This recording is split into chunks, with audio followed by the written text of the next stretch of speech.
warahmatullahi wabarakatuh. Kembali lagi di channel ini dengan saya Ritya Kusuma. Baik, pada kesempatan kali ini saya ingin sedikit bercerita ya tentang dua orang ya. Dua orang ini bagaimana menyikapi uang ya, bagaimana cara menyikapi uang, di mana dua orang ini bagaikan bumi dan langit sebenarnya. Kenapa bagaikan bumi dan langit?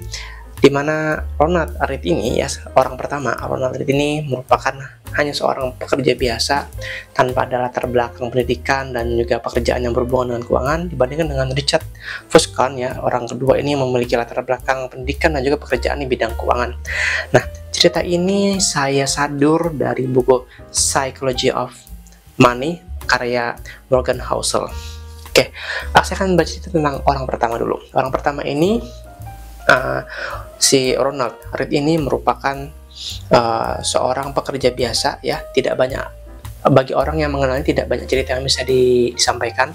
Hanya saja dia hidupnya sederhana, bersahaja ya. Dia lahir di Vermont di Amerika Serikat. Ronald Read ini bekerja di SPBU selama 25 tahun, lalu bekerja sebagai petugas kebersihan di JCPenney ya, 17 tahun. Nah, dan beliau ini, orang ini memiliki rumah senilai $12.000 atau kalau disetarakan rupiah untuk sekarang itu sekitar 180 juta ya. Bisa kebayangkan sederhananya rumahnya di Indonesia saja. Rumah segitu ya bisa dianggap masih rumah sederhana ya untuk ukuran di kota. Nah, dia ini meninggal di tahun 2014 di usia 92 tahun, di mana dia mewariskan harta sebesar $8 juta dan $6 juta disumbangkan atau didermakan kepada perpustakaan dan juga rumah sakit setempat ya. Dan sisanya $2 juta diberikan atau diwariskan kepada ahli warisnya. Dari manakah seorang yang hanya memiliki latar belakang pekerjaan, pendidikan yang biasa, tapi memiliki harta sebanyak itu ya? Apakah dari harta warisan? Apakah dari judi ataupun lotre? Ternyata bukan. Ternyata Ronald James Read ini dia konsisten menabung di sahamnya di perusahaan-perusahaan blue chip selama puluhan tahun, dan akhirnya terkumpullah uang sebanyak itu ya. Dan orang ini sangat dermawan, di akhir hayatnya mau mendermakan sebagian besar hartanya untuk rumah sakit dan juga perpustakaan. Lalu orang kedua ini adalah Richard Fuscon ya. Richard Fuscon ini memiliki latar belakang pendidikan MBA di Harvard, dan dia bekerja sebagai seorang eksekutif di perusahaan keuangan terkemuka yaitu Merrill Lynch ya. Jadi dia itu salah satu eksekutif yang handal, pebisnis handal ya pada zamannya. Nah, di tahun 2000 dia memutuskan untuk meminjam uang atau berhutang untuk memperluas rumahnya yang sekitar luasnya itu 1.600 meter persegi, di mana dia membangun rumah itu dengan 11 kamar mandi, 2 lift, dan 7 garasi. Bisa kebayangkan betapa mewahnya rumahnya itu, di mana biaya maintenance-nya aja itu sekitar $9.000 ya, $9.000 per bulan. Nah, selanjutnya kita tahu Amerika Serikat itu terhantam badai krisis mortgage ya di tahun 2008. Semua orang terkena imbasnya itu, tidak terkecuali si Richard Fuscon juga, dimana dia juga si Richard Fuscon ini mengalami kebangkrutan ya. Harta-hartanya disita pengadilan dan akhirnya dilelang ya. Dan di tahun 2014 ya, rumah yang dia bangun yang tadi memiliki 11 kamar mandi tadi ya di daerah Greenwich, Connecticut kalau nggak salah itu ya, itu akhirnya dilelang oleh pengadilan setempat dan harus dilelang dengan harga yang lebih murah gitu ya, lebih murah daripada harga awalnya.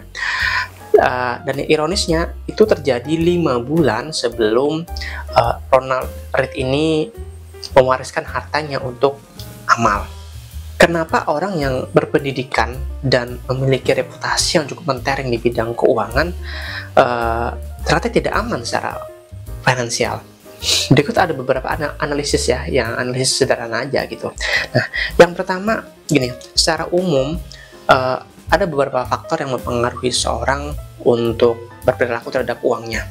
Yang pertama itu latar belakang pendidikan dan juga pekerjaan. Lalu yang kedua, nilai dan keyakinan.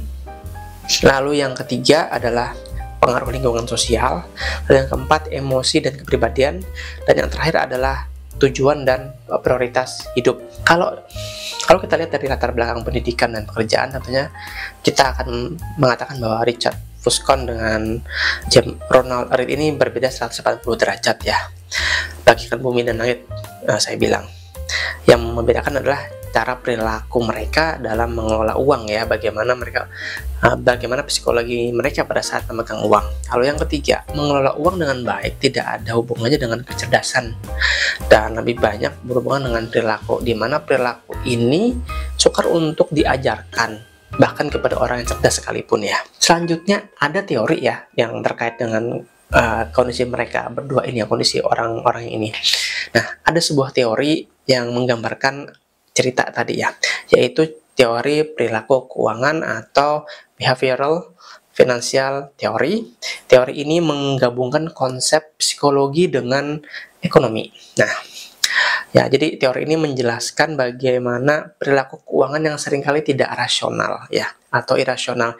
Teori perilaku keuangan ini menekankan bahwa orang cenderung dipengaruhi oleh bias kognitif ya dan emosional tentunya dalam pengambilan keputusan dalam hal keuangan. Contohnya efek pembenaran seseorang dalam berinvestasi ya. Contoh termasuk efek pembenaran yaitu di mana seseorang mencari alasan pembenaran untuk melakukan keputusan investasi yang tidak rasional.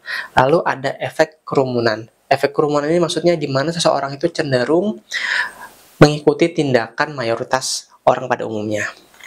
Nah, behavioral finance theory ini pertama kali muncul di tahun 1870 sampai dengan 1970 sampai dengan 1980. Pencetusnya adalah psikolog dan juga ekonom ya, ada 3 orang yaitu Daniel Kahneman, Amos Tversky, dan James J. Siller. Nah, sekarang kita lihat bagaimana Ronald Read dengan latar belakang pendidikan dan juga pekerjaan namun memiliki harta yang melimpah dari hasil investasinya yang dilakukan secara kontinu dan konsisten. Nah, mungkin secara umum orang mungkin akan berpikir kok bisa ya orang ini mempunyai harta sebanyak itu. Ya memang karena kebiasaan menabung dan investasi sejak dini ya, dengan dilakukan secara konsisten itu dan tentu saja dengan pola hidup atau kehidupan yang bersahaja mampu mengamankan finansial seseorang ya. Jadi plus juga melipat gandakan aset yang dimiliki. Nah, berbeda dengan Richard Fuscon, walaupun dia memiliki latar belakang pendidikan di bidang keuangan dan bekerja di bidang keuangan juga, termasuk orang yang memiliki reputasi yang cukup bagus di bidang keuangan ya. Dia bekerja di perusahaan yang cukup bagus juga, namun tidak bisa menyelamatkan dia dari kebangkrutan ternyata. Coba kita berpikir aja ya, dia membangun rumah dengan 11 kamar mandi, 7 garasi ya, itu kira-kira masuk akal apa enggak, rasional apa enggak ya?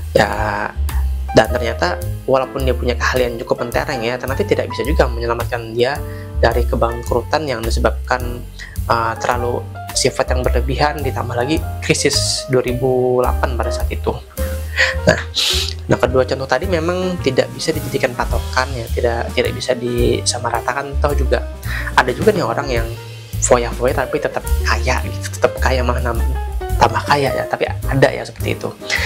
Kesimpulannya apa? Perilaku seseorang dapat mempengaruhi kondisi finansial seseorang ya. Jadi latar belakang pendidikan, pekerjaan sering tidak rasional atau tidak memiliki korelasi dengan kondisi finansial. Nah, sikap serakah dan berlebihan ya, terutama dalam berhutang, sangat memperburuk kondisi keuangan ya, karena ya cepat atau lambat akan menuju kebangkrutan.